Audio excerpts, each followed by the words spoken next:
Alors bonjour à tous. Aujourd'hui j'avais envie de traiter l'idée selon laquelle la diversité, on dit, serait une bonne chose ou serait une chance. Idée qui selon moi est fausse. Et ici je vais essayer de le démontrer. Alors bien sûr comme la précédente vidéo, cette vidéo est également politiquement incorrecte. Mais bon voilà, je vais quand même donner mon avis. Alors tout d'abord, qu'est-ce que l'on entend par diversité? Puisque cela va désigner plusieurs choses. Il s'agit bien sûr de la diversité ethnique, c'est-à-dire de la couleur de peau, de l'origine de l'individu, mais cela ne désigne pas seulement cette diversité-là, puisqu'il va exister également la diversité idéologique, par exemple, c'est-à-dire dans les idées, qu'elles soient donc politiques, religieuses ou d'autres types d'idées, mais il y a également la diversité culturelle dont on va parler, c'est-à-dire en dehors bien de l'origine de la personne, la culture dans laquelle elle baigne et ce qu'elle va amener avec elle, par exemple. Ou la culture tout simplement qui est présente ici en France, notamment. Donc voilà, et donc à quoi ça fait référence donc ce terme de diversité quand on en parle? Ça fait bien sûr référence au livre de Renaud Camus qu'il a écrit et qui s'intitule donc Le Grand Remplacement, qui fait beaucoup parler bien sûr en politique. Seulement dans ce livre, il n'est pas seulement question du grand remplacement ethnique, comme souvent on peut l'entendre peut-être. Alors bien sûr, il y a le grand remplacement ethnique qui y est fait mention, mais il y a également le grand remplacement culturel justement qui est fait mention, et notamment avec une forte influence anglo-saxonne de nos pays européens, notamment avec l'influence américaine. La majorité des jeunes aujourd'hui, on a tous vécu dans une atmosphère américaine, avec les films américains, les musiques américaines, même les restaurants américains, puisqu'il y a McDo partout en France, et que ce n'est pas français, c'est américain comme marque.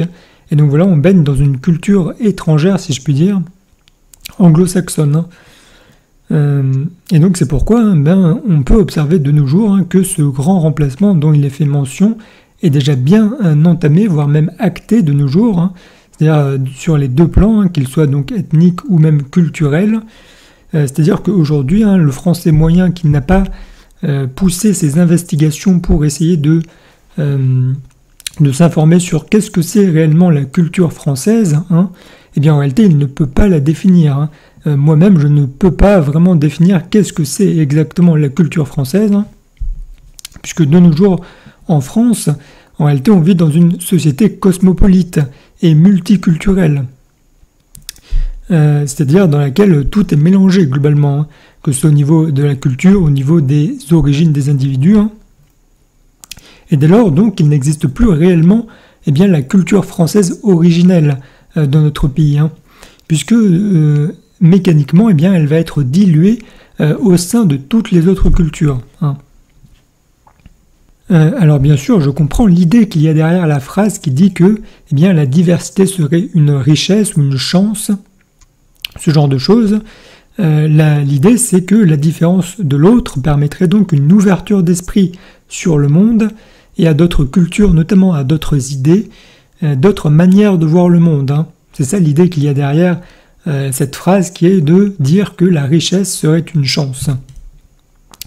Et cette phrase est en partie vraie. Effectivement, cela permet une ouverture d'esprit, d'enrichir ses visions du monde, etc. Mais cela est, selon moi, un cas bien particulier dans ce mécanisme qui est de s'enrichir intellectuellement et qui occulte bien d'autres situations qui existent dans le monde et souvent des prérequis qui sont nécessaires pour que cette situation bien particulière puisse advenir. Et donc ici, j'aimerais surtout insister sur deux arguments dans cette vidéo. Alors le premier argument, ça va être que pour que les individus se réunissent pour discuter, parlementer, communiquer, échanger, il faut que ces individus se rassemblent. Et pour se rassembler, ils vont se rassembler sur des choses qui leur sont similaires, sur des choses qui les unissent, qui les rassemblent justement. C'est-à-dire sur des choses qui ne constituent pas des différences. Il faut qu'il y ait des similarités. Donc ici, je vais donner quelques exemples. On se réunit avec quelqu'un, par exemple, parce qu'on a une passion commune avec lui, ou parce qu'on a une culture commune, ou même une religion commune, ou encore des pensées en commun avec cet individu. Alors bien sûr, en dernier lieu, l'ethnie, la couleur de peau, l'origine, tout ça, ça va rentrer également en compte. Mais ce n'est qu'un facteur parmi d'autres, et cela n'est absolument pas suffisant pour qu'il y ait une cohésion sociale. Et donc ici, ce que je veux dire, c'est qu'en réalité, plus les individus ont de similitudes, ont de ressemblances, et plus ils pourront s'entendre, et plus leurs relations vont être pérennes, durables et sereines.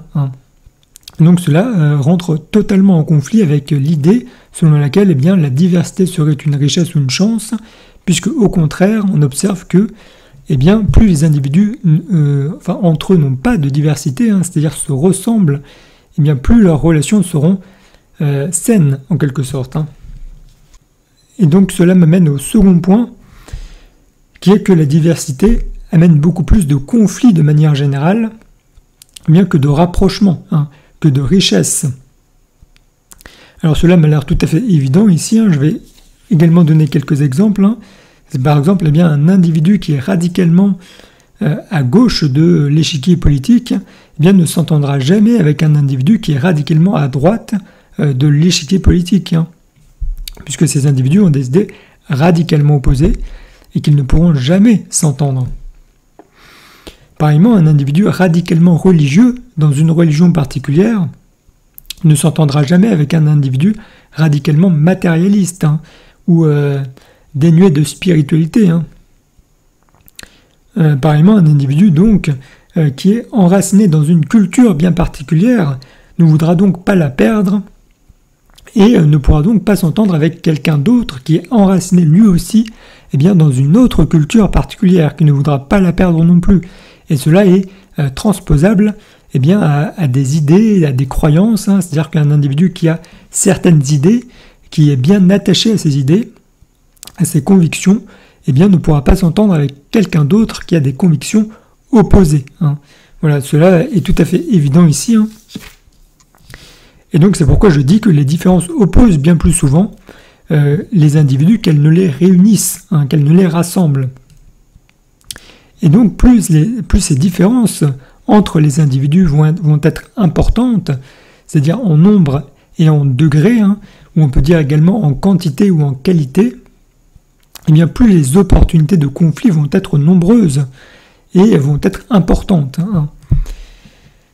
Donc en définitive, tout ça, cela revient à dire que tout individu recherche chez l'autre quelqu'un qui lui ressemble pour s'unir avec lui. Et c'est pourquoi il existe l'expression suivante qui dit ceux qui se ressemblent s'assemblent. Voilà. Alors qu'est-ce qu'il va se passer lorsqu'un individu ne retrouve pas cette similarité ou cette similitude avec un autre individu? Alors ici, il va y avoir trois solutions que je vois, trois issues à cette situation. La première situation, c'est que cet individu ne va pas se rapprocher de l'autre, tout simplement parce qu'il ne va pas être attiré vers lui. Il n'y a rien qui va l'attirer vers lui, puisqu'il sera trop différent. La deuxième situation, c'est que il va y avoir une confrontation directe dans les idées ou dans les croyances, etc. Et donc cette confrontation est là en quelque sorte pour étendre notre influence sur l'autre et donc notre domination en quelque sorte. Donc ça c'est la deuxième solution, donc c'est la situation de conflit, comme ce que je viens de dire auparavant. Et la troisième situation, c'est que bien sûr il y a des individus qui ne sont pas suffisamment ancrés dans leurs convictions, qui ne sont pas suffisamment affirmés sur certains points de leur vie, certains paliers de leur vie. Et donc ces individus seront beaucoup plus amenés à en fait se sacrifier vis-à-vis de l'extérieur, c'est-à-dire à adopter par exemple des croyances extérieures, à être influencés par des cultures extérieures, et au final, au fur et à mesure du temps, à adopter ces croyances ou à adopter ces convictions, ces cultures extérieures. Voilà, donc ça c'est les trois situations. Et en réalité, quand on observe bien, les deux premières reprennent ce que je dis souvent dans mes vidéos flammes jumelles, hein, notamment par rapport à ce que je décris au niveau de l'ego du féminin et de l'ego du masculin, c'est-à-dire que la première situation d'éloignement, eh bien, ça représente l'ego du féminin. La deuxième situation, eh bien, de conflit et de confrontation, ça représente l'ego du masculin. Et la troisième situation, eh bien, c'est quelqu'un qui n'est pas suffisamment affirmé ou qui n'a pas suffisamment de conviction. Hein. Voilà. Alors, qu'est-ce qu'il faut retenir donc de cette vidéo, hein? Il y a 3 points sur lesquels je vais insister, hein. C'est que bien sûr les individus recherchent avant tout la similarité, la similitude et la ressemblance chez l'autre, hein, et non la différence, comme peut le faire penser la phrase qui dit que bien, la diversité serait une chance ou une bonne chose. La deuxième chose, c'est que eh bien, tout le monde est différent, hein, et que personne donc n'est équivalent à quelqu'un d'autre, peu importe cette autre personne. C'est-à-dire qu'en réalité, il y a de la diversité partout, et que cela ne sert à rien de vouloir augmenter toujours plus cette diversité, si ce n'est à créer eh bien, encore plus de différences, et donc beaucoup plus de conflits égotiques, hein, par la suite, et beaucoup moins de facilité pour les individus à se rassembler. Mais je vais revenir là-dessus plus tard. Hein. Et donc la troisième chose, c'est que eh bien, ce n'est que lorsque ces différences entre individus sont présentes de manière peu importante, c'est-à-dire en quantité et en qualité peu importante, eh bien que ces différences peuvent effectivement constituer une richesse pour les individus. Hein. Ici, je vais prendre un exemple, hein, pour illustrer mon propos. Hein.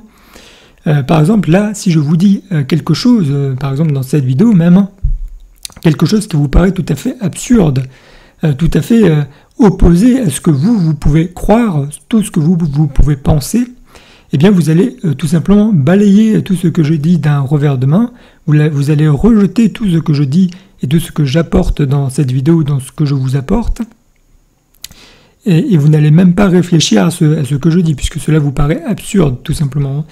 Mais dans une autre situation, si je vous disais quelque chose eh bien, qui se rapproche beaucoup de vos convictions, mais voilà, avec des petites différences à droite à gauche, eh bien, dans cette situation-là, cela pourra vous faire réfléchir. Vous allez pouvoir re-questionner peut-être vos croyances, et peut-être que vous allez rester sur votre position, hein, mais peut-être que eh bien, vous allez pouvoir changer d'avis. Hein, voilà. Et cela peut s'expliquer seulement parce que eh bien, ce que j'apporte à l'instant est peu différent, il y a peu de différence par rapport à ce que vous pensez. Voilà. Hein, et lorsqu'il y a une différence trop importante, eh bien, on est beaucoup moins ouvert, bien sûr, à changer d'opinion. Hein. Voilà. Donc ça, c'était l'exemple. Et ici, pour conclure donc cette vidéo, hein, je vais dire que justement le but politique qui est d'augmenter sans cesse toujours plus la diversité et les différences entre les individus, hein, cela ne peut qu'amener au chaos d'après moi, hein, puisque cela ne va faire que eh bien, provoquer de la mésentente, de la discorde, du conflit, ou sinon, dans le meilleur des cas, si je puis dire, l'isolement. Hein. Et c'est pourquoi, d'après moi aussi, de nos jours, eh bien, il y a beaucoup plus ce sentiment eh bien, de solitude, d'individualisme, qui s'explique tout simplement par cette diversité beaucoup trop importante eh bien, dans nos sociétés occidentales. Hein. Voilà. Donc, bien là, c'est tout ce que j'avais à dire dans cette vidéo. J'espère bien sûr qu'elle vous a intéressé. N'hésitez pas à l'aimer et à la partager. Également, donnez-moi votre avis en commentaire, ça m'intéresse. Et sur ce, je vous souhaite une bonne journée et à la prochaine.